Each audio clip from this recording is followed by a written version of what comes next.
kenaikan PPN menjadi 12%. Kebijakan ini katanya demi pendapatan negara yang lebih besar.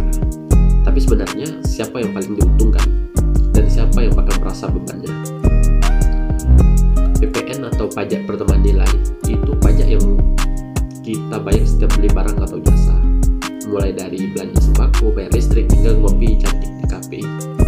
Saat ini PPN di Indonesia ada di angka 10%, tapi mulai tahun 2025 tarifnya bakal naik jadi 12%. Alasan pemerintah buat meningkatkan pendapatan negara dan mendanai pembangunan.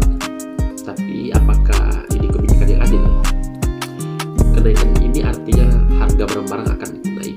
Contohnya barang pokok, alat rumah tangga, hingga layanan yang kita pakai sehari-hari. Konsumen biasa, terutama mereka yang berpenghasilan menengah ke bawah, akan jadi yang paling kena dampaknya. Kalau harga naik, pembeli biasanya ngeluh, malah ada yang jadi beli lebih sedikit. Kami pedagang juga bingung mau nggak mau kenaikan ini jadi beban barang-barang. Itu potongan wawancara singkat dengan seorang pedagang di pasaran. Tapi kalau konsumen yang dirugikan, siapa yang untung? Dengan kenaikan PPN, pendapatan negara memang bisa naik signifikan.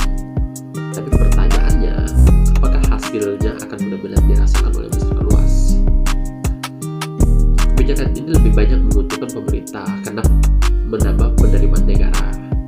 Tapi distribusi manfaatnya belum tentu merata, terutama jika anggaran yang terkumpul tidak digunakan secara efektif. Kenaikan PPN juga berisiko bikin daya beli masyarakat turun.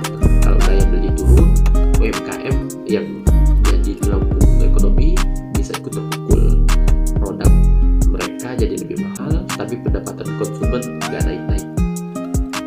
Kalau harga bahan pokok naik gara-gara PPN, kami juga harus naikkan harga makanan. Tapi kasihan pembeli, mereka jadi mikir-mikiran mau makan di sini. Kutipan wawancara dengan pemilik warung makan kecil.